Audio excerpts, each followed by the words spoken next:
Hey, listen, guys, welcome to the Deep Surface Podcast. Listen, man, we just been in here having a good time. And Tim, when you're doing editing, Tim, I want you to focus on something. Tap, I want you to put that head. I want you to put that fleece so they can see. I want them to see you, Tap. I think that's your camera right there, Tap. Tim, make sure you focus in on that because I don't want to go cut to a commercial break. Exactly. Hemorrhoid medicines. I like that, Tap. Man, listen, how y'all doing today, man? Good. It's good, man. Man, before we get started, I had the little Cowboys flex, but before we get started, man, we would definitely want to pray. And again, like I said last time, man, publicly thank God for the blessings for us even being here. The blessing is life.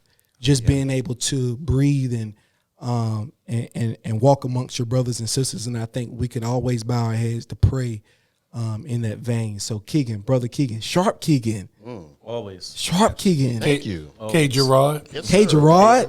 Custom Clothiers. Thank you. Black Clothier. Is it Clothier? Custom Clothiers. Man, listen. ER. Education. Man, when you start saying ER, go ahead. IER. IER. Yeah.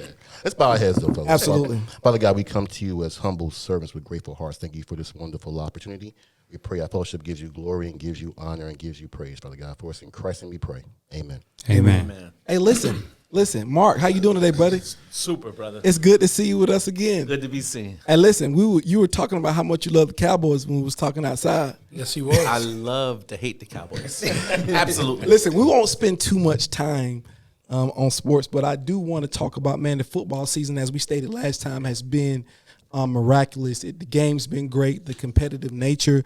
We have formidable quarterbacks. People like Dak Prescott, Kyler Murray, Justin Herbert.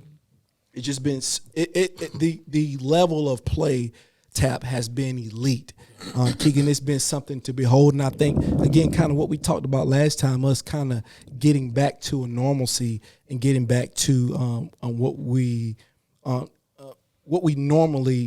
used to, our custom, and I appreciate that, Norm. But Keegan, what you think about the season this year, man? I won't spend too much time because we got a lot in here. We got a special guest as well. But man, what you think about the season thus far? Are you asking me that because of how my team is doing, or you just want to know my opinion? Well, who's your team? It's like a setup. Who's your team? I'm a faithful and loyal Giant fan. Say that loud and proud. Yeah, because we have been more relevant than others, but I will let that go. But I will tell you this, though. It's good to have football back. We got B-ball starting in a couple of weeks. Yes, sir. Well. Yes, we do. So I believe that entertainment's back in full swing for people who want to be in sports. So excited about it. And Tap Sports, I mean, even basketball. I know you're a Knicks fan, man. Basketball, you even seen it at the end of the year last year. Basketball started picking up steam. You started kind of see some of the teams that was irrelevant, like the Knicks. This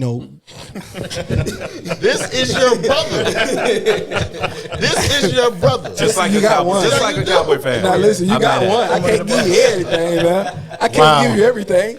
But but you're starting to see, the buzz come back again. Again, that's direct related to what we kind of been through. Appreciating our leisure, appreciating how we spend our time, Tap.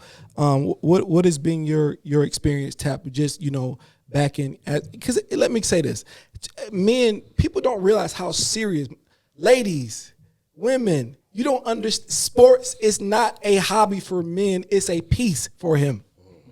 It is absolute peace. It's the place he Depends goes. on who your team is. If you're a Falcon fan, No. Just for clarity, we're talking about PEACE. Peace. Clarity. It's necessary. but it's necessary. When a man goes and watch any sport he loves or his team, it takes him into a place he gets to go and watch superior athletes do their things, because a lot of men grew up in sports and playing sports, so you get to see somebody do it on the highest level. And Mark, coming out of this, man, your appreciation for sports and appreciation obviously for the Cowboys and what we represent. I'm just kidding, but what appreciating sports and what it represents, man. And you wasn't on the last one, so I want to ask you, how has sports, kind of brought you back into alignment? Because I know you're a busy entrepreneur. You work, you do a lot of different things. You manage a lot of different responsibilities. So tell me, a little bit how sports have kind of, centered you back and given you a place to rest. Oh, yeah, for sure. Like you said, it's definitely a piece for guys and a lot of ladies, too, to I like that. unwind. I like that. And just, definitely go to that place where you don't have to deal with all the normalities of life. You could shield them out, block them out, and just go to that zone and let athletes do what they do, entertain you. The good, the bad, and the ugly. Absolutely. Because Tap, Tap, think about it. People don't understand. Like, you a big Cowboys fan. I'm a big Zion fan. Keegan, you a New York Giants fan. You a Atlanta Birds fan, whatever that is. So with friends like Steve. I'm just kidding. So disrespectful. If you didn't want me to come, you should just sit there. Right? Hey, Jay, he's a 10-yard sniper. He's a 10-yard sniper. That's what he is. That's what He's he is. locked and loaded today. So that's been said that men don't talk, right? But sports is a language to men. And Tap, you are a diehard Cowboys fan. You are a diehard Cowboy fan. That's an emotional attachment for you. You speak that language. Tell me about your experience. I know we like to talk about. We don't really talk about sports from this vantage point. It's always kind of this for that, or who won, or who lost, who the best. But I want to just kind of dive into what it actually means to men. What it meant to your life, because you probably had a lot of bad times in your life. You probably said he's a Cowboy fan. Need you say more? This alley you set me up for is crazy. This is awful. I should have been smarter than Nah, that. I get where you're trying to go with that. I get exactly where you're trying to go. But go ahead. But it's more or less like what you were just talking about. Even Mark was talking about too. Life itself has its challenges itself. Absolutely. There are a lot of things in life that can weigh you down, and sports is an opportunity to have an escape, a place of, refuge away from, the day-to-day life. Even for those 3 hours that you're watching football or basketball, you can just escape, and then you got to get back to, reality. But it's good to have that time where you can just sit back and just take a breath. Absolutely. So before we, I want to introduce our guest, but I want to stay in the vein of sports because we talked about something on air too as well, and I want to hit that point. And I want to kind of go into that because I thought that it matches what we're talking about right now. So who I have in front of me right now is former officer Mr. Joe Graham right now. How you doing, brother? How you doing? Doing good. How you doing, man? Doing good. Absolutely, man. So we again, man, following in lock, stock, and barrel what we trying to do. We had the DA on last time. Now we're bringing law enforcement in. What we want to do is have a conversation with our political affiliates, the people who are charged to serve us. We want to make sure that we can have the conversation. This is how you restore order in communities. You get your men at the table and you talk about what you want to demand. You talk about what you want done, but you can't do that without having the people who've walked that walk, who you feel is standing in the gap of that liberty. So we want to have you on, man, and we want to really have a conversation tonight. We got a couple other topics, but I do want to ask you something because we was talking prior to this, and you was telling me about PTSD a little bit. Yeah. And you said, there's 15 different. Yeah, it's about 15 different characteristics of PTSD that a lot of us really don't know that we're experiencing it. But this topic of discussion, sports, you guys asked me who won the Super Bowl last year. I wouldn't even be able to tell you. Wow. It's because I used to have that love for sport. But once the job and the images and everything weighed down on me, that's one of the characteristics. Your hobby is no more. And I can't tell you when I actually lost the love of basketball was my thing. And I'll tell you, my favorite team back in the day, back whenever I could remember when I had a good team, you're talking the 49ers, Joe Montana. Come on. You know, Jerry Rice. Come on. And then that's back me and my pop watching the games, his era. But once I transitioned into being a man and I picked up law enforcement as my career, I can't even tell you when I had a favorite team. You know, my team is my son's team. He played Evans football last year as a senior. I tip my hat to him. He got picked up by West Point, so he'll be playing. Wow. West Point Absolutely. football. That's a clap right there. Absolutely, my guy. Oh yeah. So, and I wanted to go there because we talked about it earlier, and that's just an example of somebody losing that because that was valuable to you. You know, watching that with your pops. Oh yeah. You know, it meant something. You know, it meant something. Sports is much more than just guys going out there hitting each other or shooting the basketball. I know we devalue it to that, but it means a lot. It's teamwork. It's camaraderie. It teaches you how to get over adversity.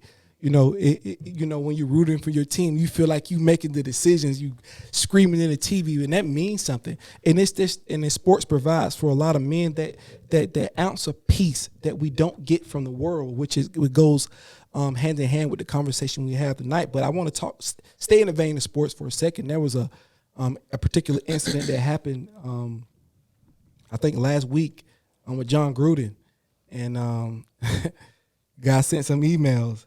And, you know, initially it was about Maurice, who's the NFL PA? Morris Smith. Morris Smith. Morris Smith. You know, saying he, you know, had big lips and things of that nature. And here's a point, too. We got to know. Here's what black folks have been saying all along. Here's where our anxieties come from. When black folks seen this, we wasn't surprised. We didn't jump up out of our seats because we've been telling you this is what happens. We've been telling you this is the spirit that this is what racism has produced in men with privilege. So we already knew all of that, Tap. So, but that wasn't a big thing though. So he sent the emails. Fine. I expect people to act who I expect them to be. I don't get mad at that. Racism doesn't have to leave the world. I know how it works. I'd rather you just be what he is than whatever it is. But to another topic, not even to another topic, but just to build on top of that. On Sunday, when he was at his press conference, he was like, yeah, I'm not a racist. That's what he said. So the email came out, to give context. The email came out, and then he got on the press conference after the game and they asked him about it. He said, I'm not a racist, not a racist bone in my body. Now, during that, I'm gonna frame this for you. So during that time frame, nothing happened. It was silent. In fact, John Gruden knew he wasn't going to get fired. He knew nothing was going to happen to him. Stepped out the podium, went on with his life. New York Times came out the next day. I was looking on Twitter. And when I seen the words faggot and when I seen the words queer, it had to be when I refreshed my Twitter feed. 30 minutes later, it said John Gruden resigned. Now I want to frame this for you. 24 hours before, he had none. These are facts. This is not conjecture. 24 hours prior to it being revealed to the media, nothing happened when he talked about the big lip man. As soon as he said those two words, he was out of there. He was out of there. When I seen that, if I'm being honest, so let me also draw a parallel to this too as well. Dave Chappelle had a special. And in that special, Dave Chappelle was trying to illustrate it. God works so mysteriously. It's crazy. He was illustrating John Gruden's situation. Illustrating it to the T. And Keegan, they want to take this man off of air. They want to take this man's career. Now, before I even say anything, Keegan, I want to let you go because I don't want to say the wrong thing because I'm feeling like I am. And I'm feeling, because I'm going to be honest with you, Keegan. So I'll take a bullet for you, huh? Yeah, because this angered me because, you know, you don't understand what it is. And let me make this very clear too. We've had gay men on our show. We've had people from that community on our show, and we have respect for every human being. So let me preface my statement by saying that this is no disrespect, but everybody in the world, every group has to be called to the carpet. Every group has to be called to the carpet when you're talking about counseling somebody, when you're talking about taking somebody's livelihood away from them. That is not something you just get online and counsel. That is not something you put in a petition to counsel. It comes to the point now where it angered me because you don't know what that figure of Dave Chappelle did for a lot of people. You only seeing what you don't like about it. You only seeing what affects you. You don't understand that, man, watching Dave Chappelle turn down $50 million to keep his integrity is one of the reasons why I'm sitting here today. So what are you supposed to do? Counsel him? I seen a man in the face when people don't turn away from money, Jay. When they don't turn away from money, Mark, $50 million. And he still didn't do it. And what did God do? Elevated him because he kept his integrity. Keegan, I want to go to you first, and anybody can kind of chime in on this situation to tell me how you feel. And once again, I want to say we're not attacking no group, but black men got to stand up. I'm not going to be feminized. I'm a man. I'm a masculine man. I'm not toxic, but I'm masculine. Those two don't intertwine with each other. I'm masculine, and I'm going to act that way. We're leaders in our communities. We're fathers. And there has to be a line at some point. Because people disagree, because people don't see the world the way you do, that don't mean they got hate in their heart. That means they just disagree. Let me get on my soapbox. Keegan, tell me what you think about it. Because I listen. And I want to say that because, in all due respect to, and I want to say that because I mean no disrespect to anybody. But listen, we're going to stand up for our community and our children. There's a line, and we're getting close to it. And right now, the men in this room, we're going to address it, and we're going to move on. Go ahead, Keegan. So I think there's a couple of things. It's a layered subject. The first thing I'll say is if you look at what they're trying to do is cancel him, it requires traction. Come on. It requires more people to get involved to say, yes, he has to go for X, Y, and Z. I think we got to say, no, he doesn't. Plain and simple. I think because I support any minority group that's going to be disenfranchised. I get that. They got this one wrong. Because if you actually watch the special, he didn't say anything that's so out of the box like that was just too far. It wasn't even crude from that perspective. So to your point, it seems like what he said is very, very true. And I'm going to paraphrase what he said. He says, 2 lies going on. One is, if I disagree with you, that means I hate you. Come on. That's a lie. That's a definite lie. D and J disagree all the time. Yeah. Y'all disagree with the fact that we got a Super Bowl winning team. Yeah. C, point proven. Go ahead. The second point he said was, and if I love you, I have to agree with everything you say and do. That's also a lie. Absolutely. Right? So when you take a look at what he said, he's absolutely correct. One, canceling him is just, it's not smart economically by Netflix. 2, we as a culture shouldn't let it happen. No. We stand beside him, right? So whatever his stuff comes on, you watch it. Now, what I would say I want to take a look at is when you have power, you execute it. We got to get some power. That part. And that takes a sacrifice too as well. That takes the men in this room saying, okay, guys, I know sometimes you want to be politically correct. I know sometimes you want to, you don't want to cross the line, but I don't think this is crossing the line. I think accountability, Tap, I think I've said this before, there's no grace without accountability. There's no accountability without grace. They have to be in concert with each other. And Jay, you know what I mean? We had these conversations, and again, I think this podcast and the men in this room have shown themselves to have empathy. But we hold people accountable. We hold the collective accountable. We don't know individuals, so we're not going to pretend like what we're not saying is nobody felt any type of way. But we are saying counseling somebody, taking their livelihood away because they said something you didn't like. We're not doing that. But Steve, one thing I think I want to ask Jay a question. Yeah, Jay, you can go after that. We got to remind ourselves that this was art and comedy, right? Come on. So I've heard nastier things said about all other people, including LGBTQ people, before. not only in comedy series, but also just in true sitcom shows. Absolutely. Or movies. And so the fact that you want to go after him for this particular reason, I don't know. It sits a certain way with me when it comes to him particularly as it being a black man. I don't know. But from when I watched the show, there was nothing that said, that's just too far. Nothing. But if Richard Pryor and Bernie Mac was still here, you got to think about those. The comedic space is something so sacred because it allows people to go in and make fun of our pain. Yeah. We accept that because we understand where it's coming from. The problem is Dave Chappelle, he inserted a lot of truth in there and his deliverance. And when you see it, it makes sense because what they wasn't even really the focal point of the story. Like now, they're not the focal point. The focal point is the fact that a man still kept his job, saying derogatory remarks about a black man, but 24 hours later, he said something about that community, and then he got fired. What does that say about the value of us? That's what we're talking about here. Go ahead, Jay. When I hear all of it, I definitely don't get angry. I'm not surprised. With the Gruden situation,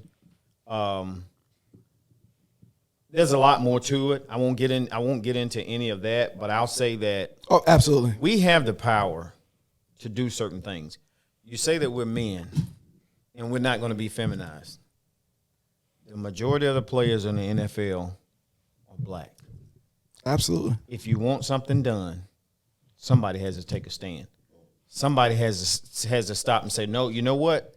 Okay, if y'all going to let this ride, because see, what we're upset with is the fact that this particular community is exercising their power. But we don't have the balls to exercise our power because there's a lot of situations where we do have a certain amount of leverage. Absolutely. But we got to be politically correct. We've got to make sure that we don't go too far and offend somebody that's on the other end of a dollar bill. And for me, I've always been the type of person I'm going to speak my truth. I have no problem with being compassionate to anybody, but my truth is my truth, and I won't be. I don't concern myself with being ostracized. Can't counsel me. I'm sorry. I don't have anything. So what are you going to do? So I'm going to always speak my truth, and I think that all jokes aside, I think that when we have the ability to do things, I think that we have to do it. There's a lot of things that have happened, and I've said that, you know what? This is the only thing that has to happen to make this right. But nothing happened.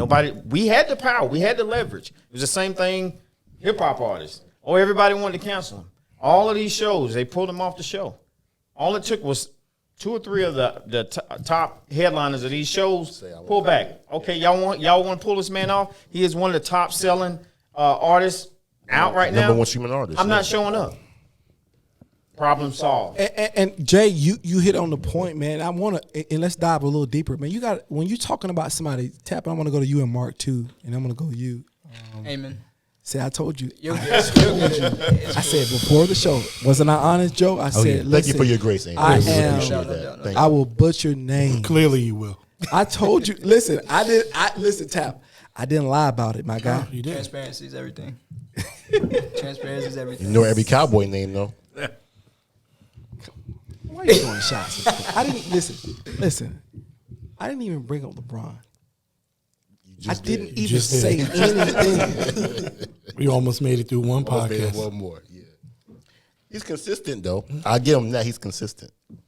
Jay, what was I talking about? You want to tap with a question? Yeah. Tap. You look good in that Cowboys out. I'm going to be honest with you, my guy. I think it'll look good on you, too. Go get me one. Y'all should get a room. Help me.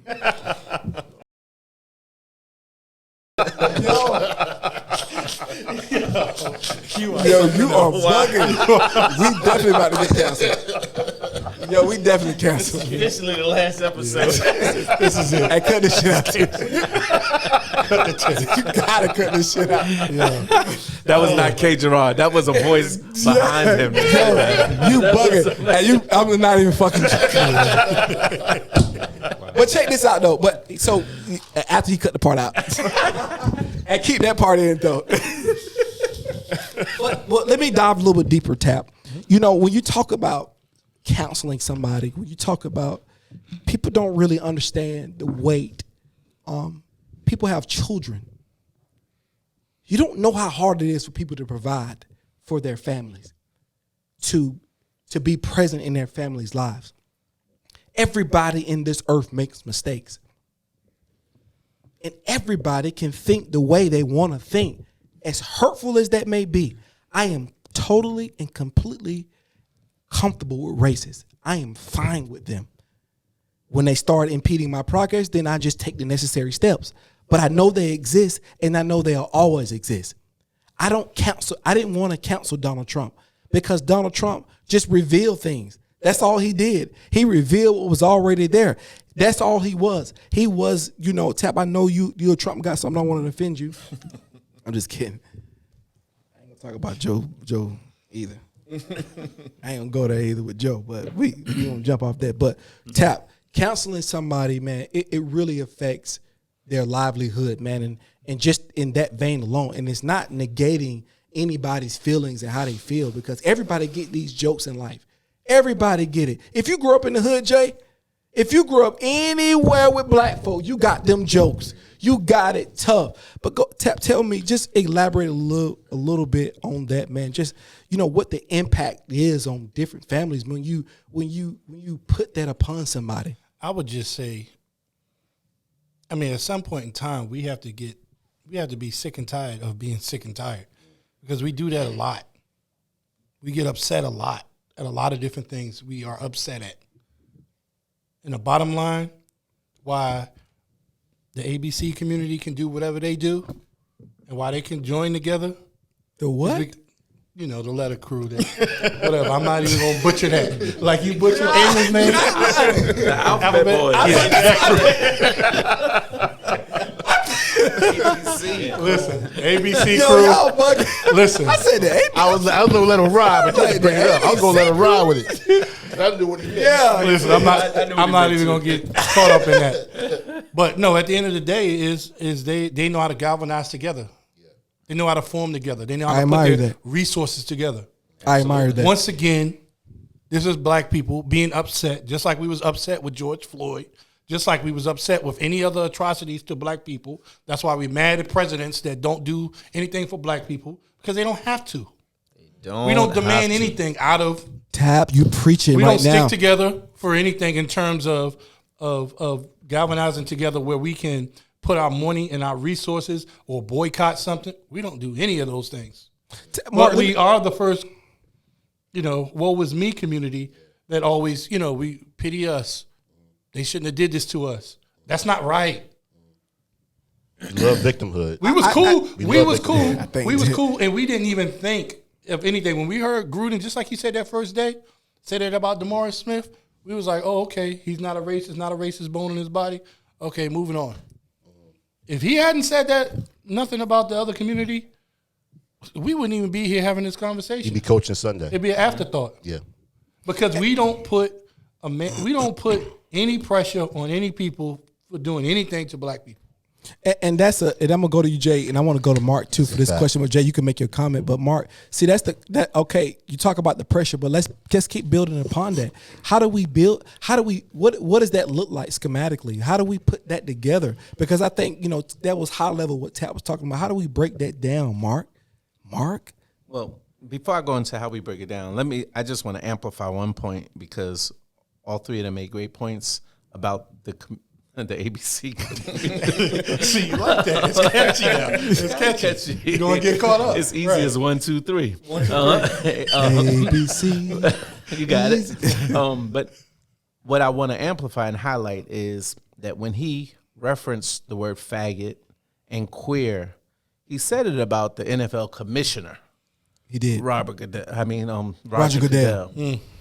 That is what took it to the next level. Absolutely. And because it then made Roger Goodell put the pressure on the Raiders. So let's not miss that very important That's point. good. That's good. But I don't know if I want you to give that an out, Mark. I'm not I don't giving want it you out. to give it an out I'm because not- it was Roger Goodell. I'm not giving it out. That seems like the that order of is steps, but I get what you're saying, Tap. There would have been heat, but I don't think it would have been. That was the straw that broke the camel's back. Well, I don't. But I don't go ahead, know. I don't know because I remember Kevin Hart went through the same thing with the Oscars. with the Oscars, and they pulled him off, and all they wanted was an apology. But the swiftness and how quick that community comes together and throws their punches whenever somebody degrades them, and this is just me, like they're together. I love it. Yeah, and that's what I'm saying. I'm not can't even negating be because mad. I You wanted can't to even be mad. I wanted to accentuate all of their points because it's a fact. Everything you said is a fact. But I'm saying the swiftness in this one happening was because he said it about Roger Goodell. Yeah. And I just don't want us to miss that point. That's a good point. There Yeah, would that's have been good. an That's good. uprising. There would have been a unifying. There would have been a lot of pushback. But Gruden still would have been coaching if he didn't say that about the NFL commissioner on that particular instance. Now, how do we build that coalition that you're talking about so that we could get some of the results that they're able to get? Again, it starts with a small body. Yeah. I've been saying it for years.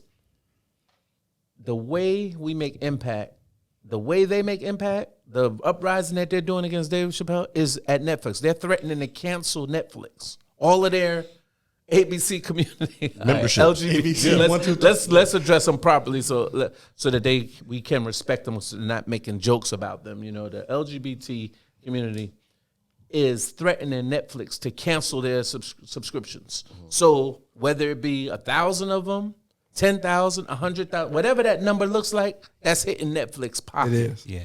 And so what I've been saying for years, the way black people galvanize, our number one thing is we have tremendous buying power. And so one of my things is when it happened with the George Floyd, we have to hit major corporations. Absolutely. How do we hit major corporations? It's simple. Everybody in here, we need gas in our car. We can't say black people don't buy gas, but we can say black people don't buy mobile gas. Come on. We're going to make mobile feel the brunt of it until they say, yo, we need to realize these people got buying power. We're not going to say black people don't go into Walmart. Don't try to mess with black people's Walmart because they ain't going to unify about nothing. Okay, cool. Don't buy Target so that they could feel the impact there. Let's Target? Sure. It's in every battle, there are going to be some victims in there because there's black people that work Absolutely. at Target. Collateral There's damage. black people, they are collateral damage. We get that. And that has to happen for the cause to be met. Okay, so whatever it is that we talk about, if it's water, don't buy Aquafina.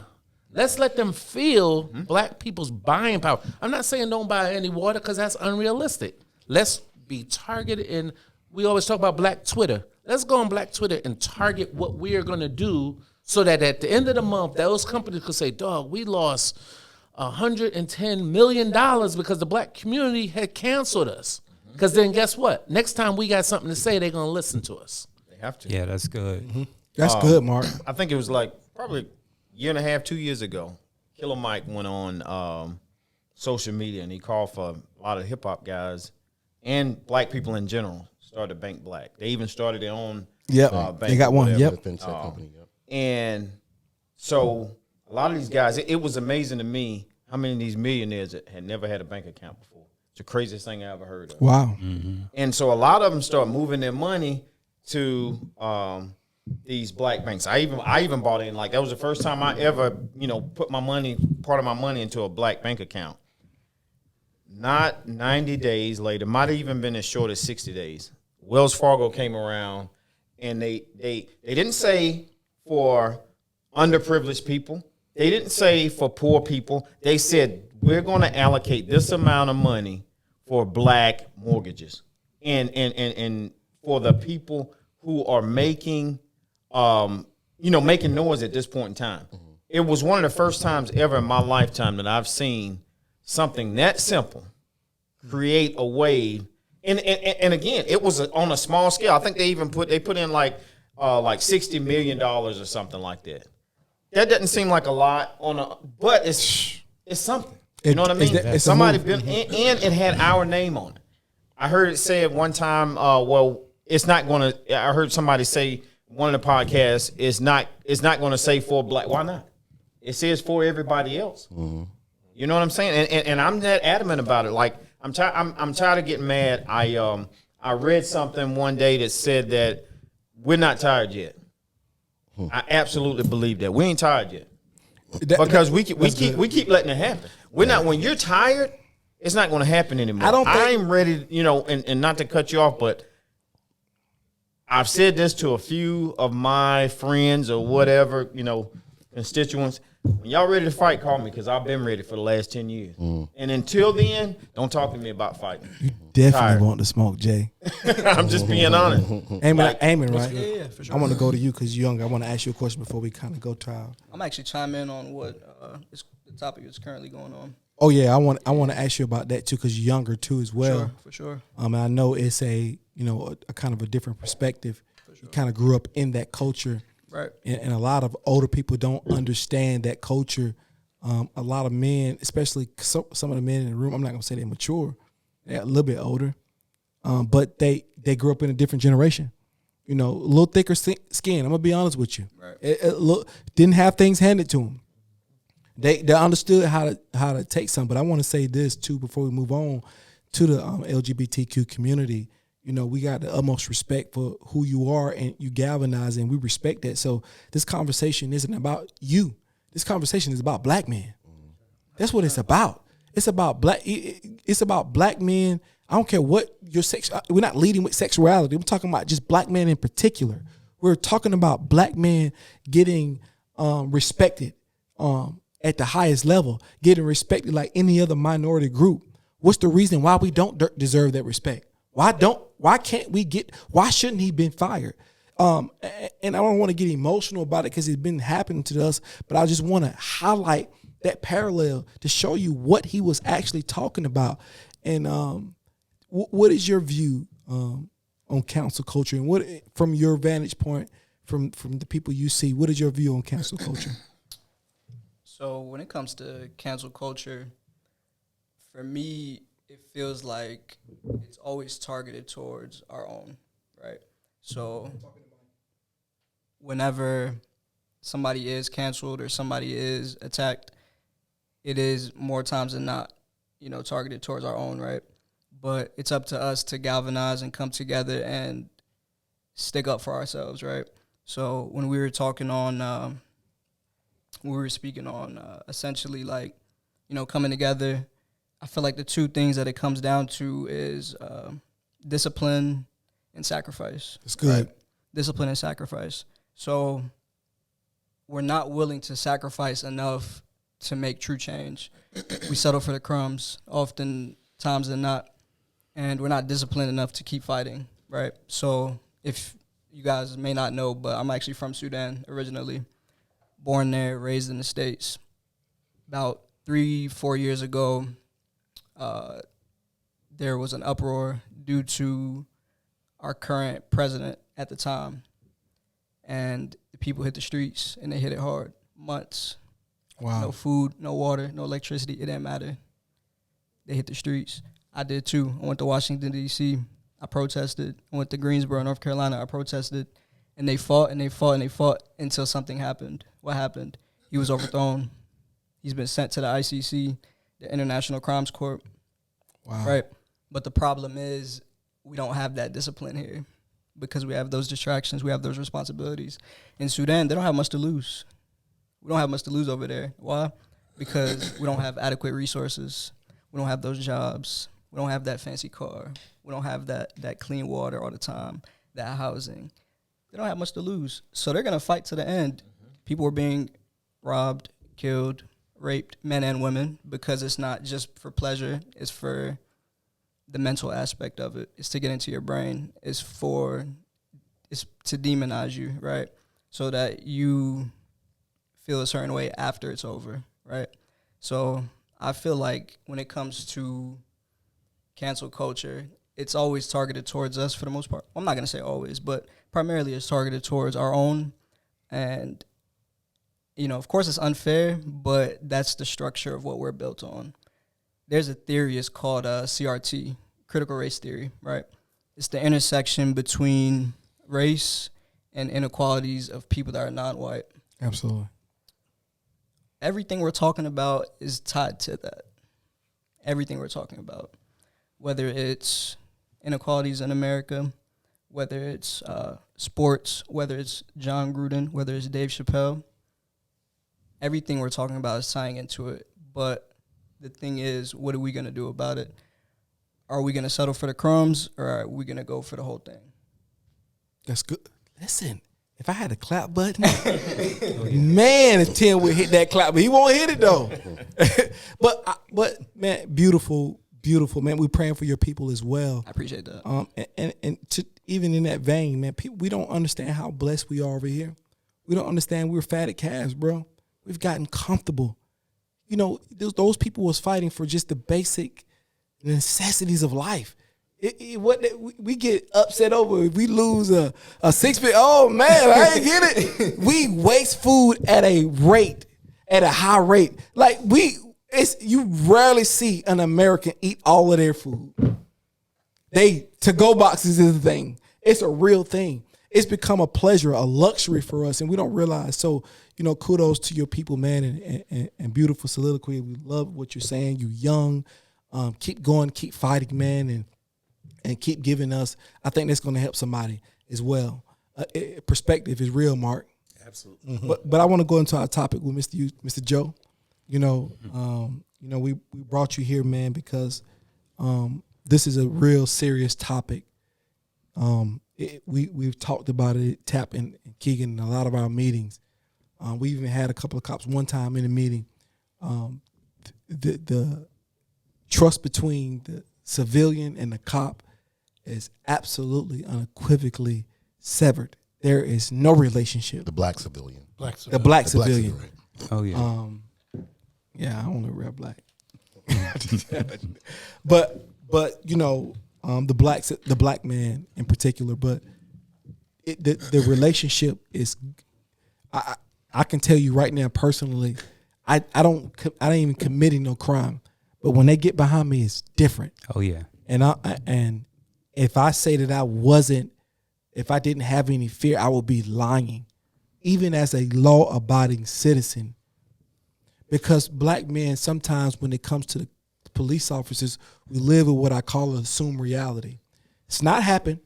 I don't know if it's going to happen, but I keep assuming it, which forms anxiety, which forms unnecessary stress that nothing didn't happen. Every black man can attest to that when the cop gets behind them. So, man, I want to start by, you know, just kind of talking a little bit, you know, about the relationship and your experience as a police officer. Oh yeah. And you know how, because what we want to do is build a conversation where we can create actions out of our words and start to penetrate and see what's the mindset of an officer. And I'm sure some of the guys that have questions, but I want to ask first, man, how do you know, as a black man, tell us about you a little bit. Go ahead, man. All right. So, where do I start? Well, I started my law enforcement career in good old Vietnam, North Carolina. Love that place. That's where I grew up at. Hats to all my guys out there in the 2-6. So love the place. It is very rough out there. But it was actually law enforcement officers that gave me a break. Wow.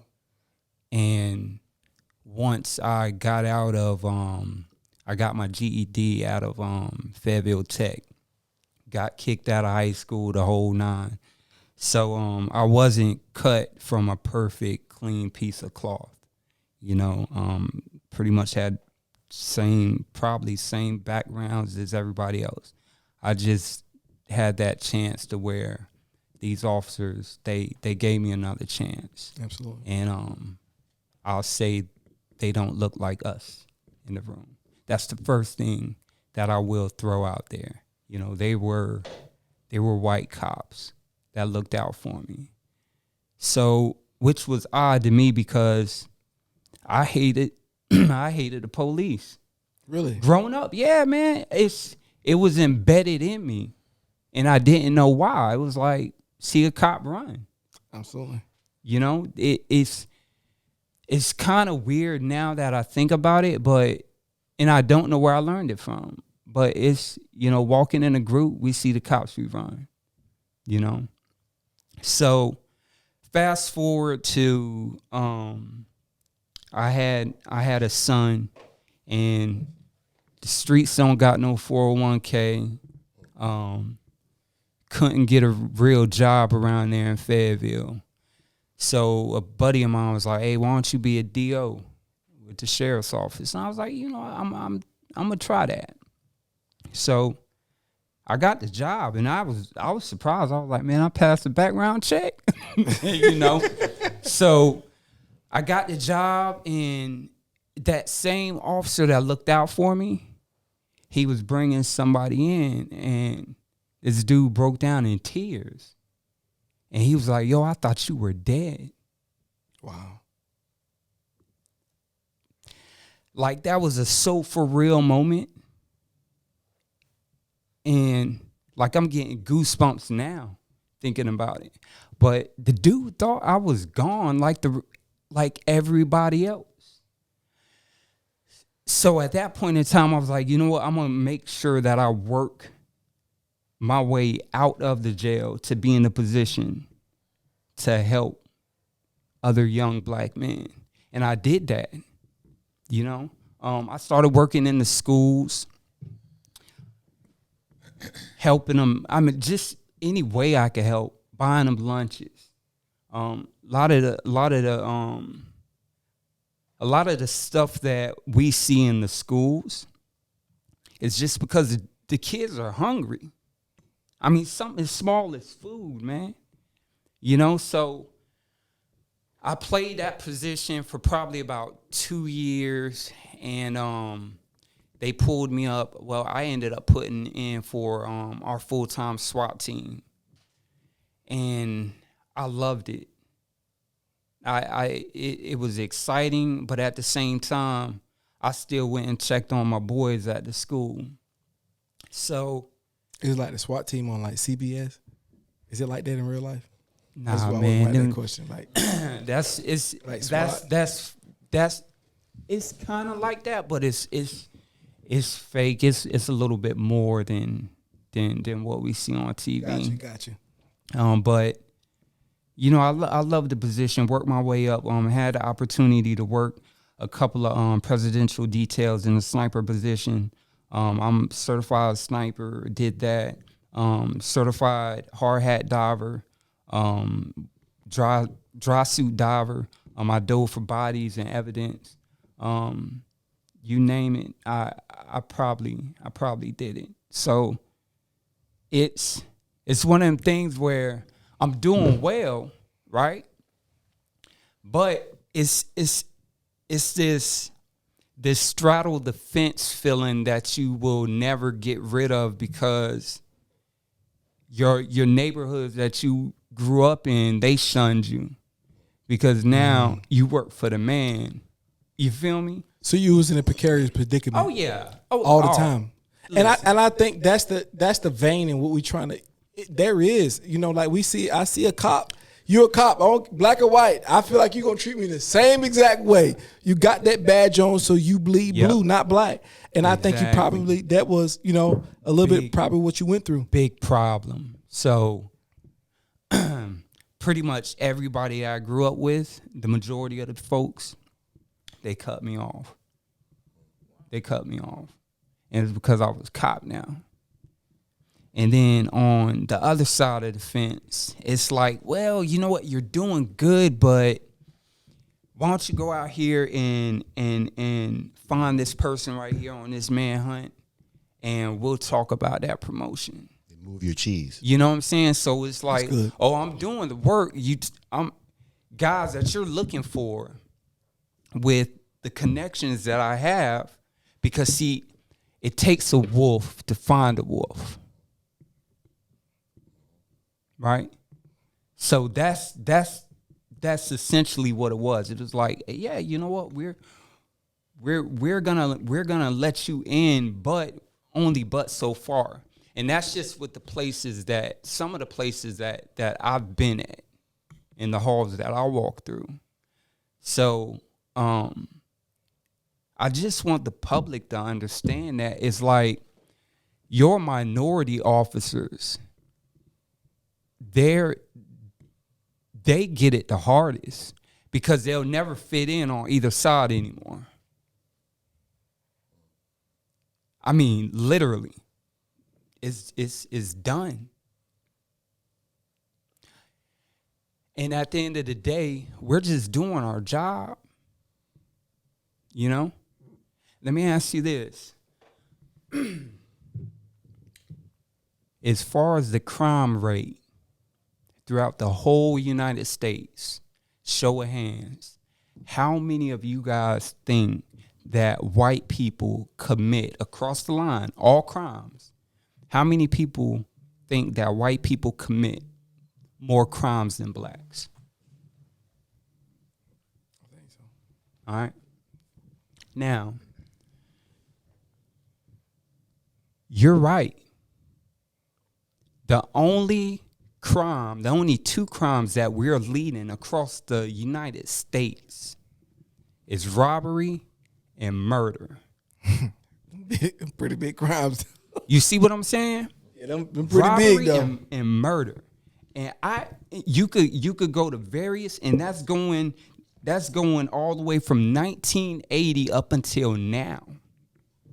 So here's where the ball's being dropped at. It's not the law enforcement that's just targeting minorities, because we're locking up everybody. We don't care about your color.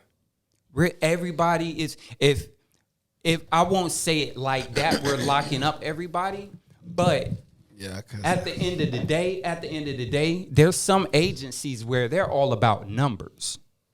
They won't say that, but they're about numbers. Conviction rates. You see what I'm saying? Joe, I got 2 points I want to make. Yes, sir. Yeah. I want to interrupt just for 1 second for 2 points. One is your arrest and their conviction strategy is two different things. So their conviction strategy will lead the country to believe that we are the ones committing all the crime, because to your point, we know that the stats say that white folks commit more crimes. But as Jay put out there on one of our previous episodes, almost half the population in prison is black, but Over we half. represent, but we represent 12% of the population. That's one point I would make. Exactly. And the second point I would make is when we lead in robbery and murder, it's not because of psychology or psychopathic issues. It's because we are fighting for resources Yeah, in our neighborhood. Yes. When they commit crime, it's a completely different psychology. And that's why they want to term it mental health when a white guy goes out here and shoots up a Vegas concert, right? Or a white dude want to rape and murder his wife because he got mad. Dylan Roof. Exactly. You got a guy like Dylan Roof. So I just want to make the clarity around those two crime statistics about robbery and murder. It's not because of our psychology. It's because we're fighting for resources because they've been taken away from us. And I'm glad that you brought that up. I specifically brought those numbers up because a lot of our people don't know those numbers. Facts, yeah. They don't know the facts. All right. And so it's not, I hear this all the time. It's like, well, cops only target black men. And technically, to really be honest with you, and I work with some of the best with them, and we've had bad apples. Just like your boy, the coach with the team, with the Raiders team, right? Gruden. He's a bad apple, right? But do you hate the whole rest of the Raiders team? It gives you cause for pause. You see what I'm saying? But the point that I'm trying to make is, like, that is the one profession that you are loved by few but hated by all. And I'm here to say that because I work both sides. I'm a civilian now, so I don't have anything. I don't have nothing to lose. I was treated unfairly while I had my uniform on by my counterparts. You know? As a matter of fact, I got pulled over more while I was working undercover as a cop than I do now as a civilian. It's crazy to me. Can I ask a question? Do you see, when you talk about the minority police officer, do you see any kind of levers or power that you guys have within the force to create change within the force? All right, so we have to really think about that question, because a lot of these guys and gals that have the job, they're not willing because we already got a target on our back. All right.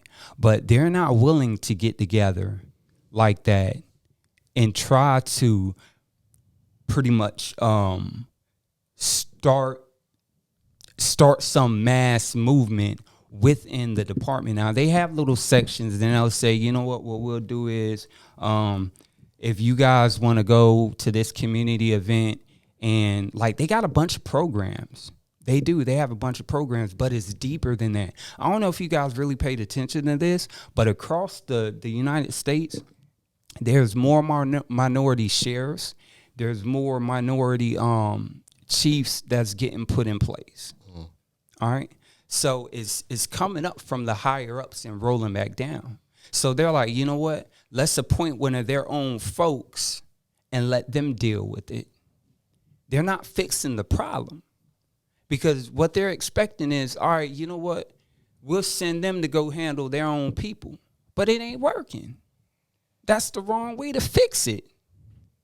Because I don't know if they're sending you, because the majority of what we see from a brutality perspective is not from you.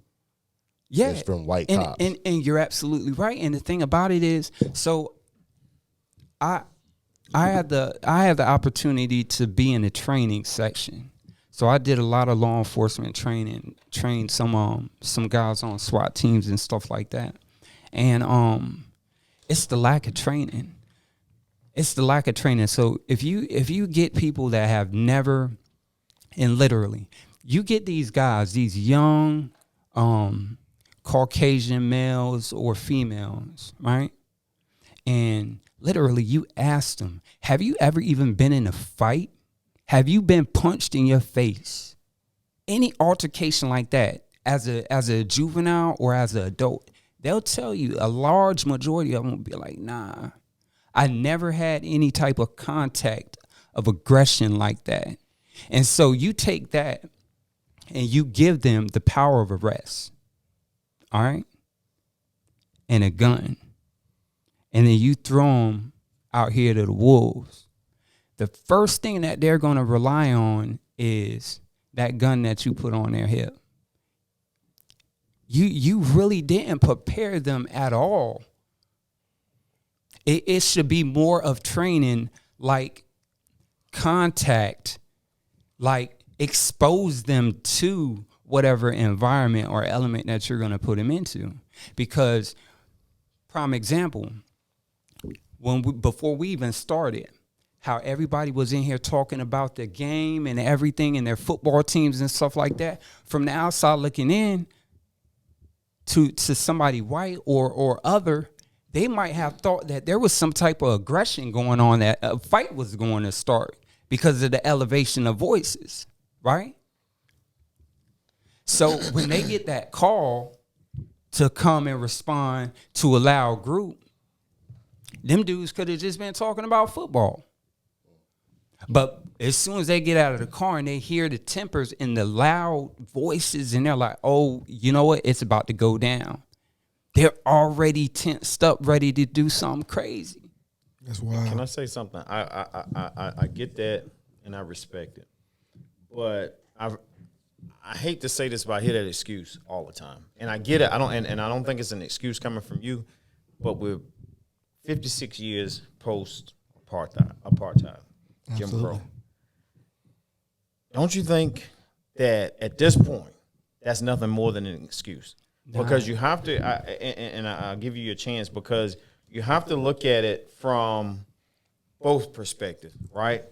I've heard the thing, oh well, black people are loud. I'm a pretty soft spoken fella. Like I'm the type of guy. I'm in a room full of people. Nobody says anything to me. I'm not saying anything to anybody. I think that there are some of us that are loud and unruly, and some of us are just, we're loud because we're having fun and having a good time. That doesn't make us criminal. I don't think that we're any louder than anybody else. I think that there's a fear of black people in America. I think there's always been that. And I think that when you get a white officer in a bad situation, that fear is the first thing that comes up. And they automatically think that, and I think that I know where it comes from. We're not talking about that right now, but it automatically comes to a point to where, okay, now what do I do?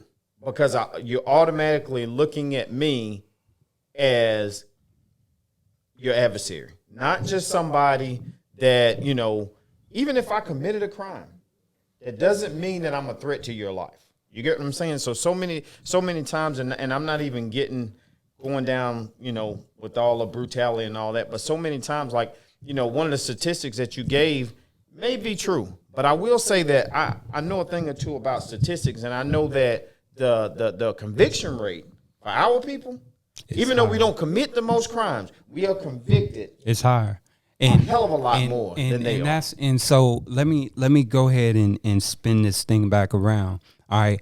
I don't want anybody to feel like I'm not giving my 100% feelings. Like I said, bro, I'm on both sides. I'm hated by both sides. So what do I got to lose by telling my truth? Nothing. I'm not going to gain any more than what I got from either side. Mm-hmm. And that's just true. But I don't think that, I don't think that you're hated. And that's the go ahead. Hold on.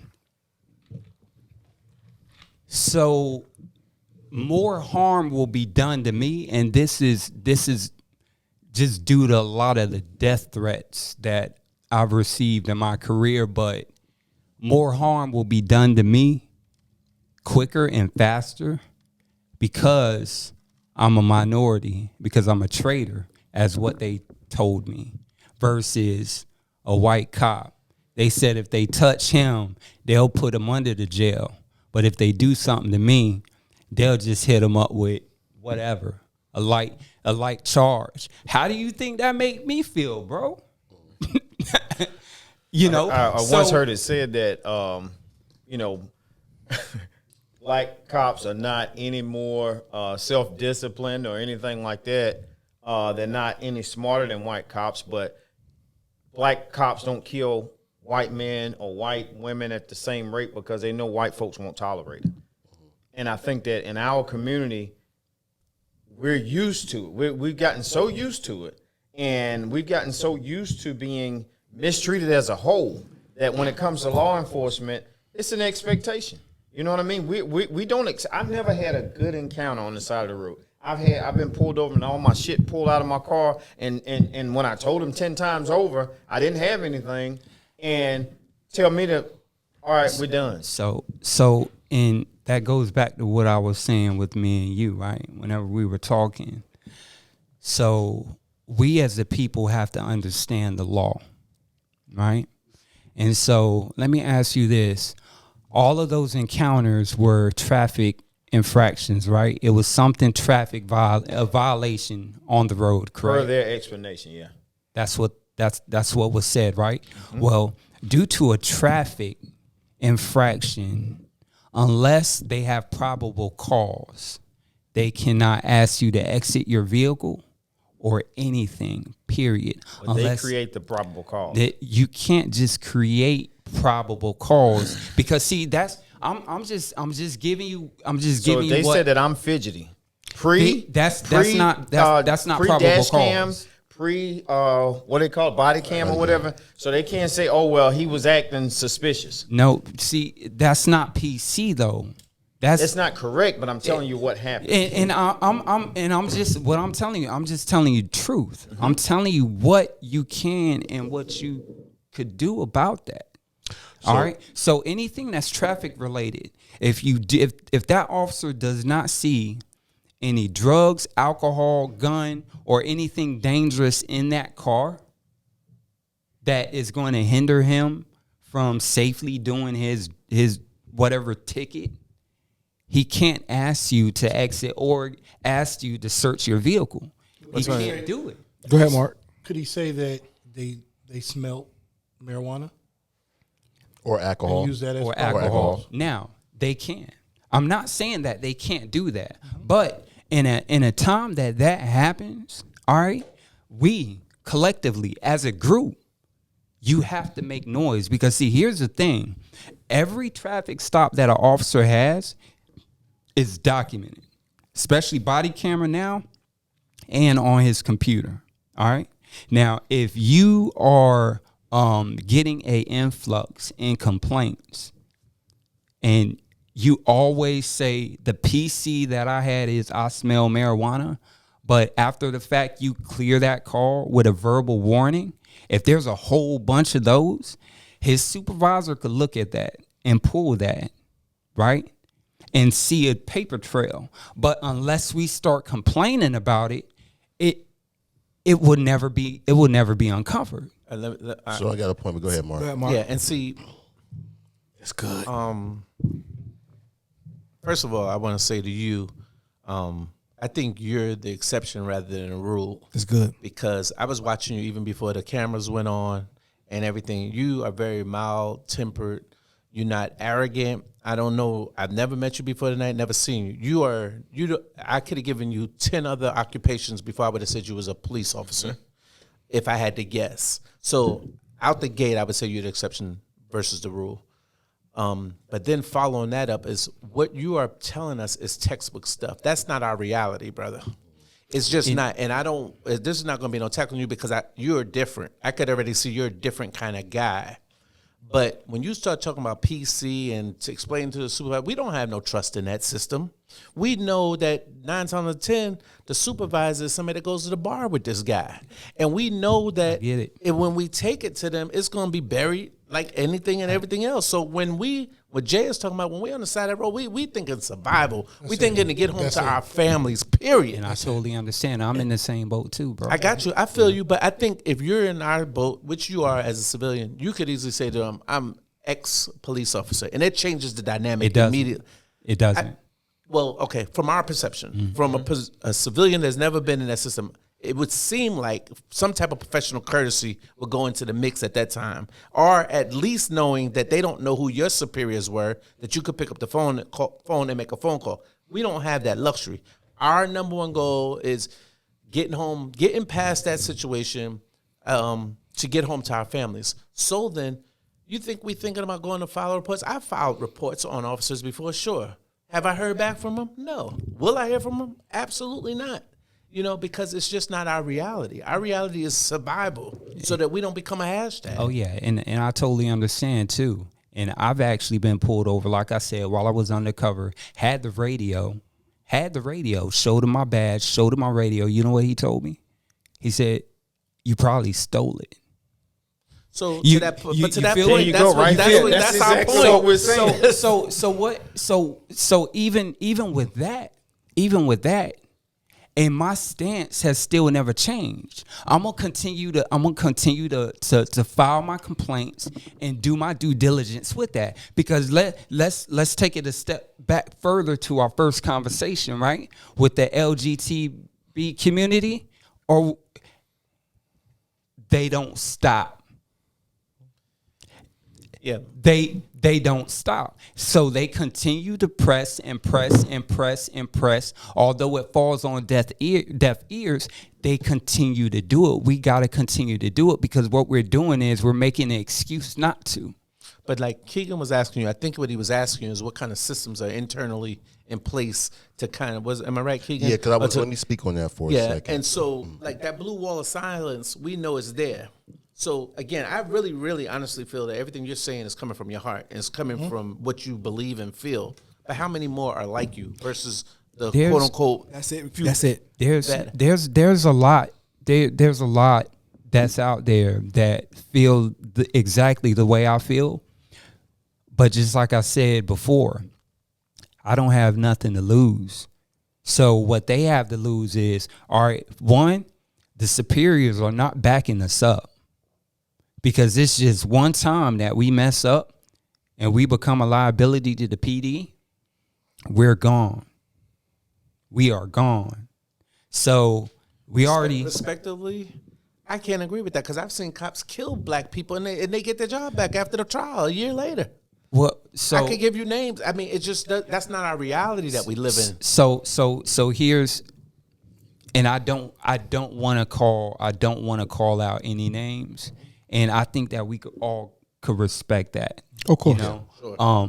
But there are guys that I wasn't there during the actual time or the incident that it happened, but it was a white officer who shot and killed a white guy, and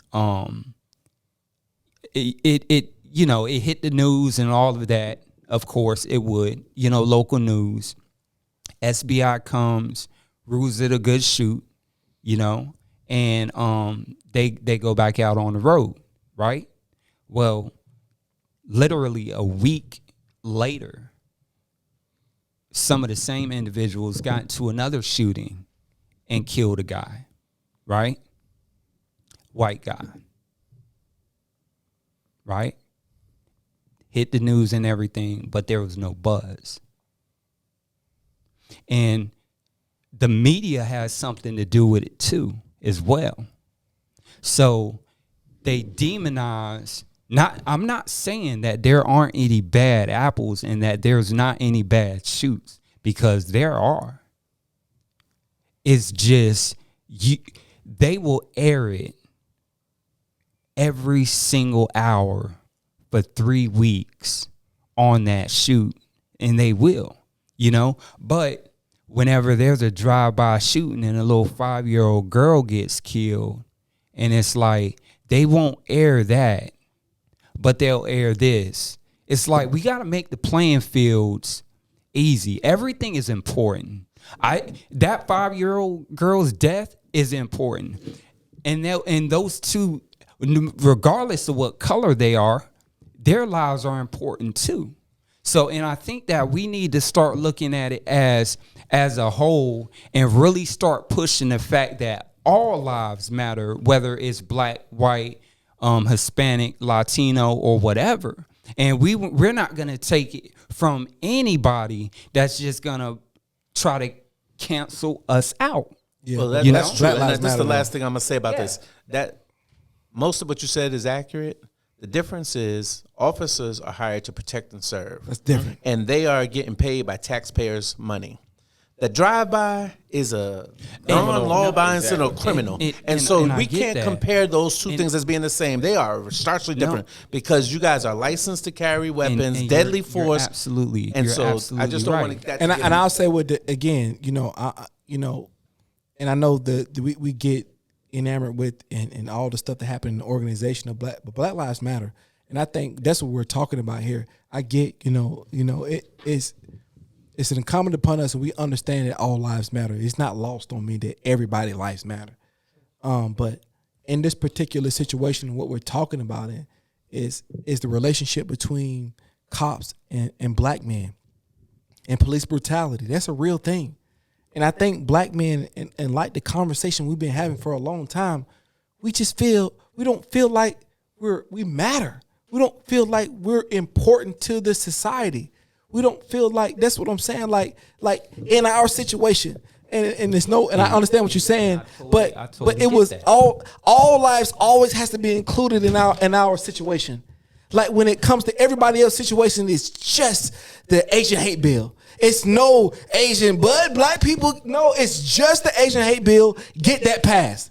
But when it comes to black lives, we have to broaden this brush, this scope. Yes. And I think that's what some of the men are talking about. And it's not directly at you in particular, but what the path you walk as an officer. And King, you can go with your question when you get done to it. Go ahead, King. And so you're absolutely right. Black Lives Matter. They do. They do. I have an 18-year-old son out there that I have to worry about whenever he's driving when he gets pulled over. Even me, even my wife, absolutely. Everybody. All right. So we have to figure out a way that's consistent, right? To make our voices heard, and we all have to do it and don't stop doing it. Like, it has to be.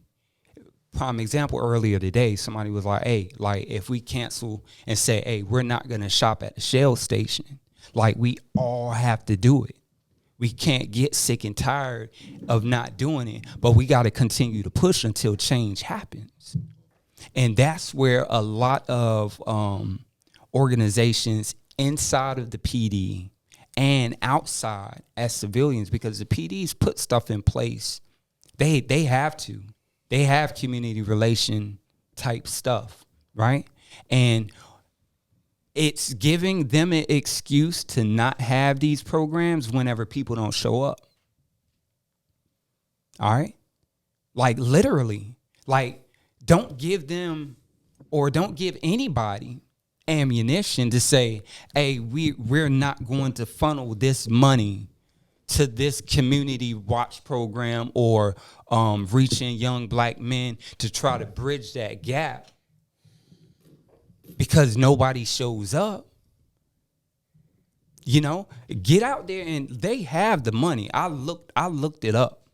There's plenty of funds here to where we could go and say, hey, you guys need to tap into this. We need more programs to bring those officers into our neighborhoods to build that relationship with these young black men and women and just the community as a whole. They'll do that. Can I ask you a quick question? It kind of bothers me, and I'll pose it as a question. What's troubling to me is that as black people, especially black men, I have to speak for my own tribe, we have so many things to fight. So many fights ahead of us, right?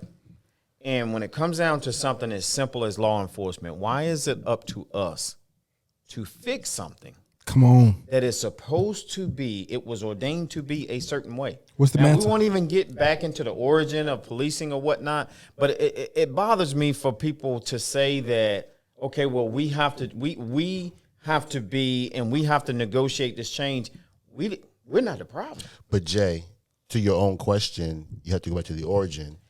Because To the origin. I'm trying to leave that out. I know, but you know that's the root of what's going on. My whole point is, like, we're sitting here and we have this discussion, and we had it often, and I thank you for coming and being willing to have this discussion, but it always comes down to what we need to do to get things back on course. And when it comes down to something as simple as protecting and serving, that's the mantle. I don't hear any other community having this issue that we have. Yes, you may have community events, but I'm gonna be honest. Like, if I ain't get my ass beat, I don't want to be around police. I'm just being honest. Like, that has been my experience. So, at my age, I'm sorry. So it's a wrap with you. It's a wrap, bro. I don't have any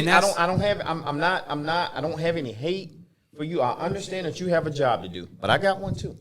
And my job is to get home to my responsibilities. And whatever that costs me, I'm riding with you know what? And that's the sad part of the conversation. I have this conversation with guys on the reg, especially while I was in. All right.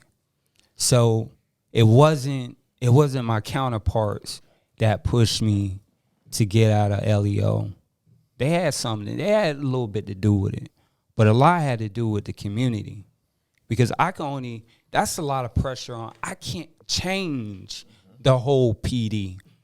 If I could make 10,000 of me and spread me out across the United States, I would, but I can't. It wouldn't be enough. It wouldn't be enough. So all I could do is apologize to you for every last one of your encounters. Come on. Every last one of your I encounters. definitely respect that. But it's not up to you. But I think as that culture, I think when you're in that culture, I think that just the same way that you're saying, and we've heard it, and the reason I'm picking up on this is we've heard this from multiple officers. If you're in the culture, right, and you may not see it firsthand, but you've admitted that you know it's there, right?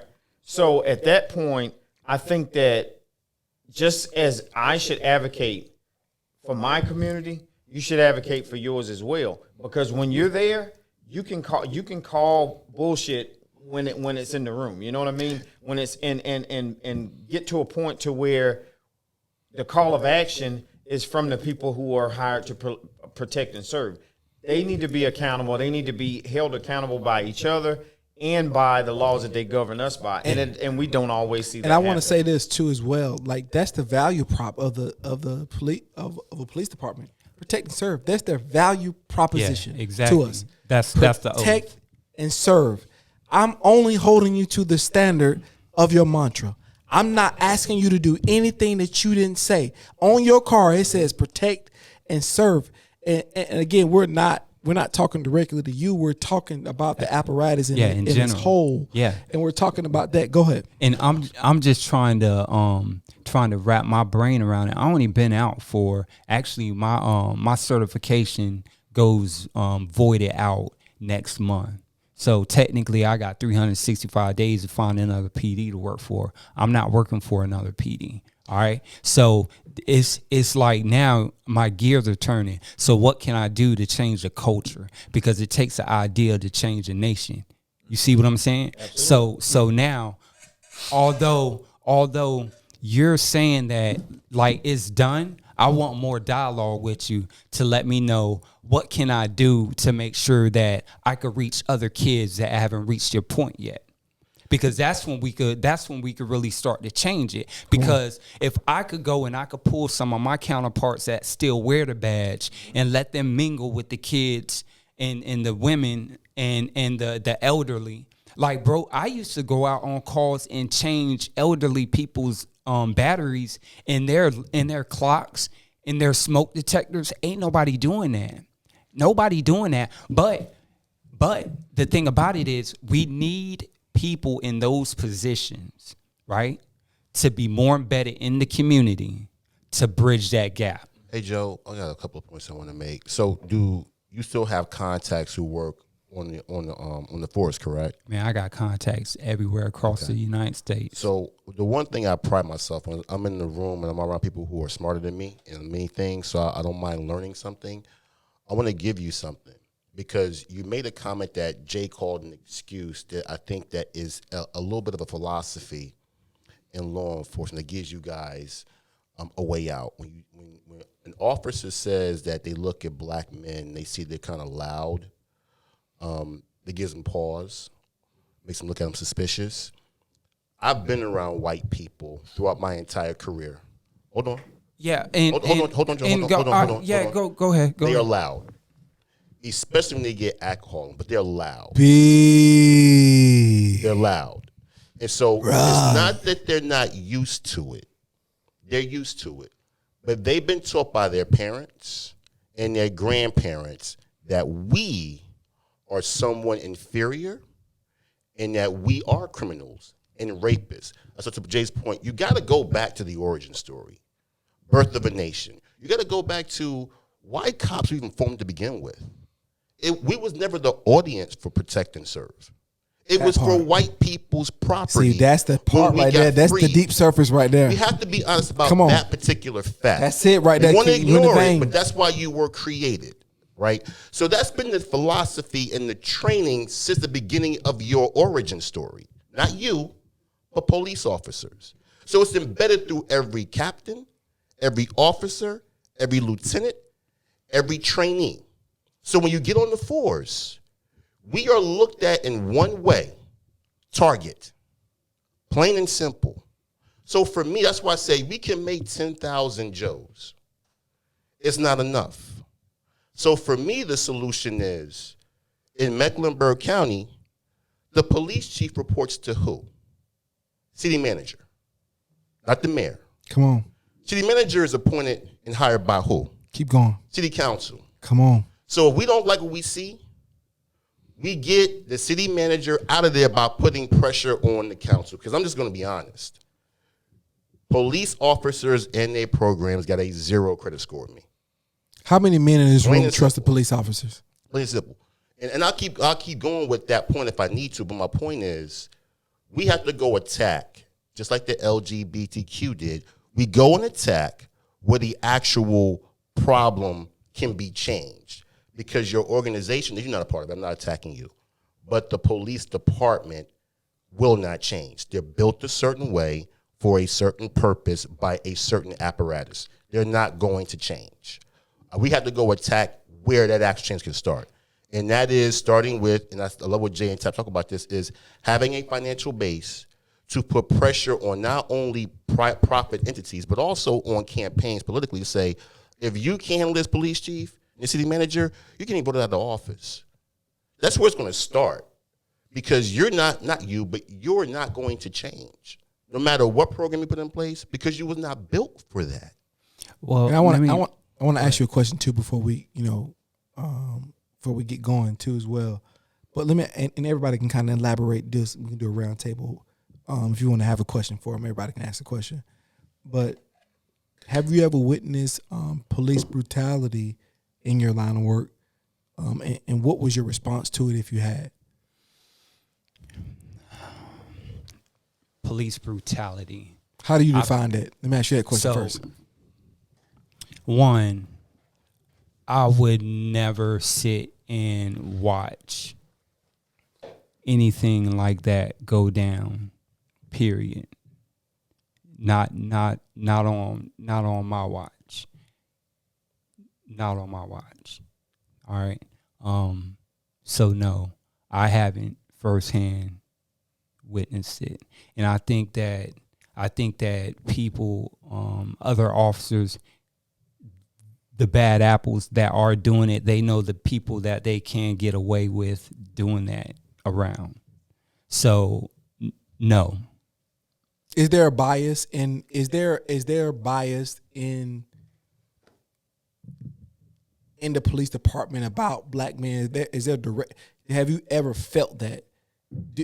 Has there ever been talks? Do you know, obviously you can kind of speak on it now, but is there because when you have a bias towards something, the probability goes up to whether you'll do something or not, because you already in your mind believe that, hey, they might be privy to this, so I'm gonna go ahead and get locked, stock and barrel. I'm gonna put my hands already on my gun. Did you ever witness that bias, and did you ever intervene at that time? If you did, I can't speak on that because I really don't know. If I went to a call and I'm the first one on scene, that's my call. All right. I'm going to handle that call the way that I'm going to handle the call, and my backup is my backup. All right. So there are times where I will roll up as a secondary officer, and I could see that this situation, I could take care of this a whole lot better than my white counterpart, because I could see the agitation or the fear in this individual. Yes, that I can say, yes, I intervened. And and it's not just one-sided. All right. It's with other cultures too. Prime example, the Mexican culture. You never talk straight to the woman. You make contact with that man first, so you got a problem. So it's intervening on that, but then it's understanding the culture. There's people that don't take the time to understand black culture. That's where one of the problems is. But they understand the Mexican culture. No, hold on. That's something that I went and uncovered. So you told they me didn't white train people, this. Hold on. Because I don't want anybody to twist this picture. Mm-hmm. All right. I took all the training that I have to make the officer that I am today. All right. I went steps beyond that to make sure that I'm going to understand all cultures, because I want to be able to protect and serve. I can't protect and serve somebody and I don't know their culture. I don't even understand them. How can I, like, come on. You really have to understand everybody that you're dealing with in order to effectively protect them. I think to Mark's point, you're an exception to the rule. You think that most officers go out of their way to understand No. our culture? No. I think Mark says you're an exception to the rule. And I said that for a reason. I'm just speaking on me. All right. And Joe, here's a stat for you. Derek Chauvin, who killed George Floyd, had 18 complaints on him. That were buried. Oh yeah. Shouldn't even done the job. Absolutely. And now this is one thing that I can say about our law enforcement agency here. All right. I know a young man. He's great, phenomenal guy. All right. Expert in what he does. He's a 3-gun competition shooter, right? Minority. He's black. All right. He applied for one of the agencies here. That agency denied him because he's a liability. When they looked at his Facebook and they see him shooting the gun real fast and hitting targets, he's a liability to the agency. Because if he ever gets involved in something, right, that attorney could say, well, he wanted to shoot people. Look at his Facebook. Look how much he goes to the range. So he was a liability to the agency. So they didn't pick him up. You know? So that's another point. All right? We could weed people out from the jump. We have to take this this very extensive questionnaire. And I want to say one is like 300 questions, and it's actually timed. And the way that they ask the questions is geared towards trying to find out what type of individual you are, whether that be if you have a gambling issue, if you're an alcoholic, if you're a pedophile, if you're anything else, it could pick it up on that test. Why can't it pick up if you're a racist? I think that's the bigger point. It's not supposed to. Because the questions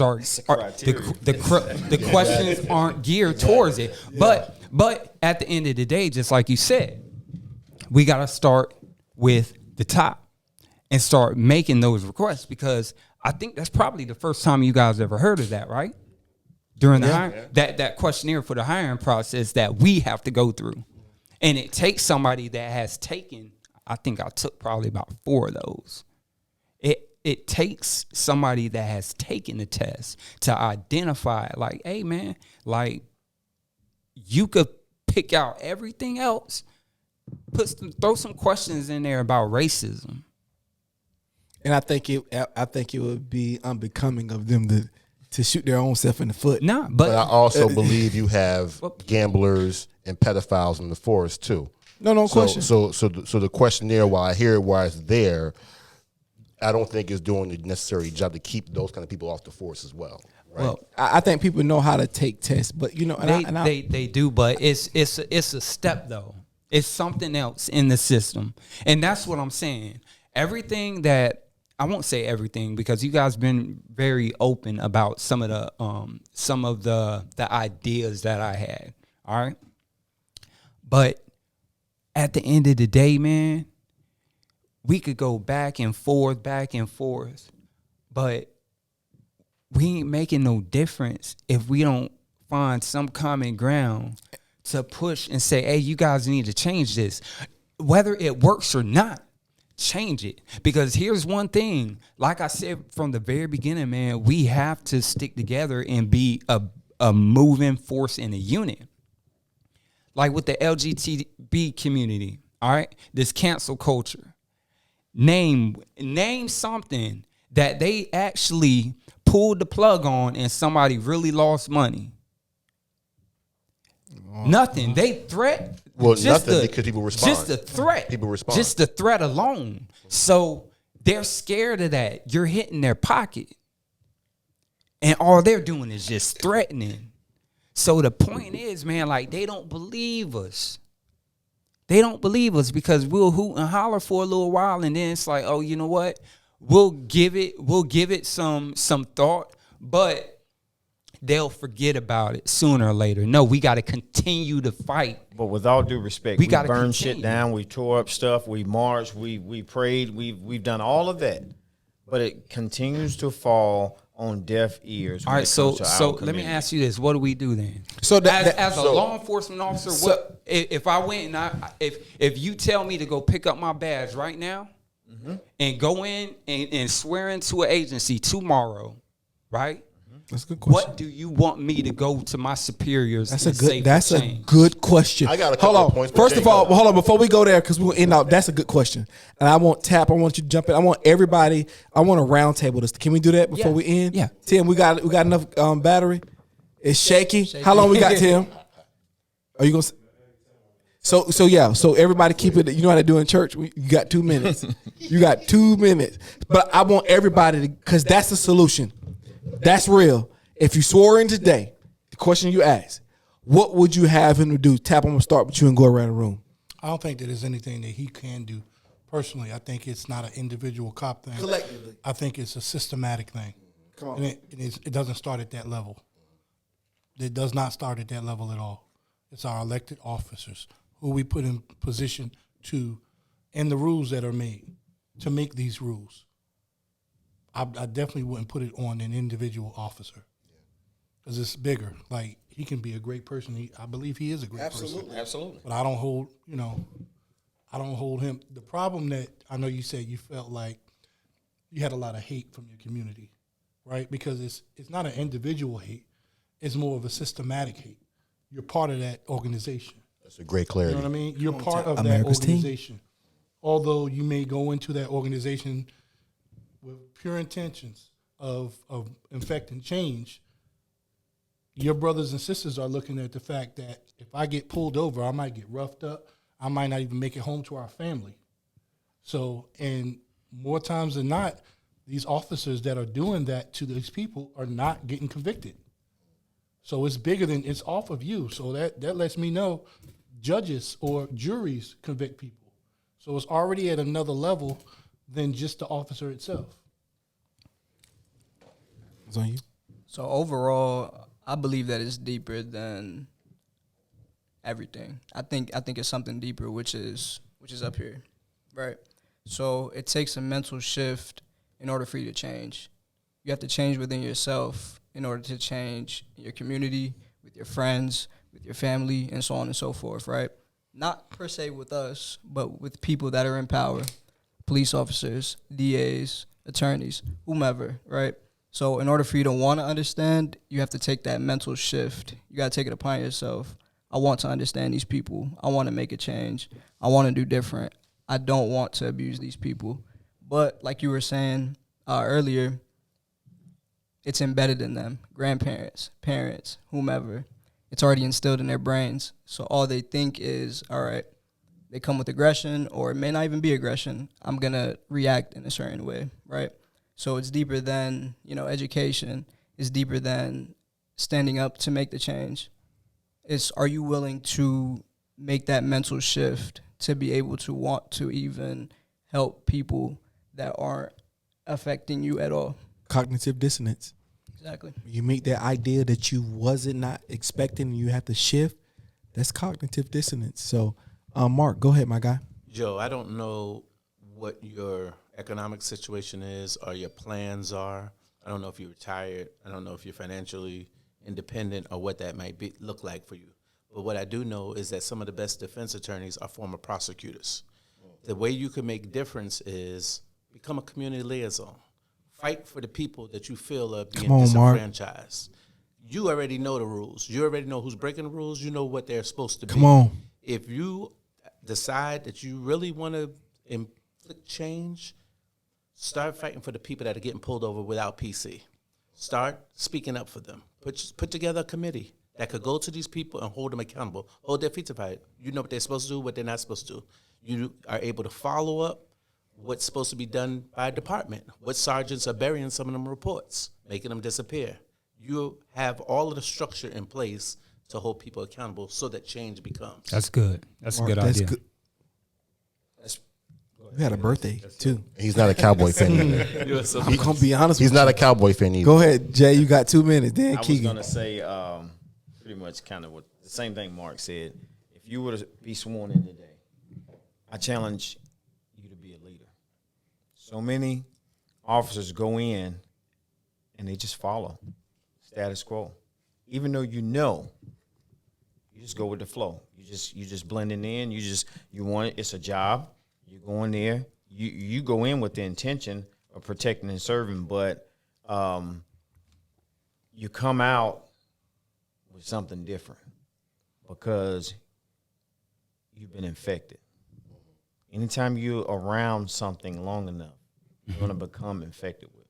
And I think that for you being here speaks to who you are as a person. So it's not a personal issue. Oh, yeah. I don't want you to feel that way. It's not a personal issue because we met with some other guys, and I think that all of them, besides one, I think that they were all pretty decent people. You know what I mean? But Nobody on the podcast. I don't know what that. Nobody. I This will is a say private that meeting. I want you to, any officer being sworn in today, I challenge them to lead. When you know better, you do better. Come on. It's certain stuff that I just won't allow in my house. It's certain stuff, I'm a business owner. It's certain stuff I won't allow on my job. I don't care who you are. And I'm willing to lose everything behind it because it's who I am. And so if I'm not going to be affiliated with certain things because it challenges who I am as a person. Integrity. So just lead. Exactly. Finish off with you, Keegan. I think that's why Joe is no longer in law enforcement, because you got to a point where you just couldn't take it no more. That's an assumption I'm making, but I think that may be some truth in that. I would say 2 points. They said earlier he said talking about leading, you just got to know it's going to come with a sacrifice and a cost. And we were talking about sacrifice earlier, discipline and sacrifice. It will come with a sacrifice from you if you're going to do that, but your people need it, right? Because people sacrifice for us to be sitting right here. People sacrifice for Spencer Merriweather to be in that chair as an ADA who was with us last week or week before last. And so I would say it will come with a sacrifice. But I will also tell my people in the camera that remember that, to Tap's point, that police departments are so entrenched and long in the tooth in what they believe. I don't know if that can be changed. So for me, I'm looking at who the police chief reports to and then who that person reports to. The police chief reports to the city manager reports to the city council. I need to put more people on that council who feels the way that me, Jay, Mark, Eamon, Tap, and Steve feel. Plain and simple. It's not even a negotiation for me at this particular point. I know somebody's running for Harrisburg City Council as well as upcoming midterm. I'm getting behind this woman because she thinks like me, Jay, Mark, Eamon, Tap, and Steve. So for the people on the camera, know how we're structured and know how to go about that. And when you start to do that, we got to put our dollars in the same pot to help force the financial side of political campaigning so we can get that done. Oh, yeah. That'd be my point of interest. So, man, listen, I appreciate you coming, Joe. Oh, yeah. Thank you for having me. Man, listen, this has been a pointed conversation. This conversation was filled with a lot of meat. We went deep. It was layers in this conversation, man. Yeah. And I feel like, this is where change starts. It starts with critical conversation. Mm-hmm. It starts with conversation that doesn't let these things off the hook. It doesn't point at a person, but it penetrates the system. And what we do as men, we're leaders in our community. Everything we said today is for the betterment of our community. We are the leaders of our communities, not the dictators. That's a different connotation. We're the leaders of our community. So we lead, we take responsibility, we absorb things that may not be our fault, but we take it on as responsibility. So listen, guys, thank you again for coming along this journey with the Deep Surface Podcast, man. Thank you, Joe. Thank you for everybody. Tap, you got that Cowboys hat wrong. I'm not gonna say it any better. But listen, man, thank you. The Deep Surface Pod on Instagram, the Deep Surface Pod on YouTube. Our sponsor, Jared Walker Realty, and we also too as well. I want to introduce this, and we ain't even with formal. This is informal. We got a second sponsor too as well, Mr. K. Gerard himself, one of our members. Man, we can give it up for that right there, man. So he's our second sponsor, but we're gonna formally do it. You're gonna start seeing us in some K. Gerard high fashion. Before we leave, Keegan, I want you to kind of tell people about what you do real quick. Oh, real quick. K. Gerard Custom Clothiers. We do custom suits, custom blazers, custom shirts, and custom slacks. It is getting your garments customized and a curated experience. You won't have anything else like it in your closet. Trust me on that. And I can take care of you. That was a hell of an elevator pitch. My goodness. Hey. I couldn't have said it better. You couldn't. I think you need to write that shit That's down. why I did it. That's why he said That's why I did it. You write that shit down. I don't know if you're going to forget that. Well, listen, man, y'all, thank y'all for joining us, and we outie.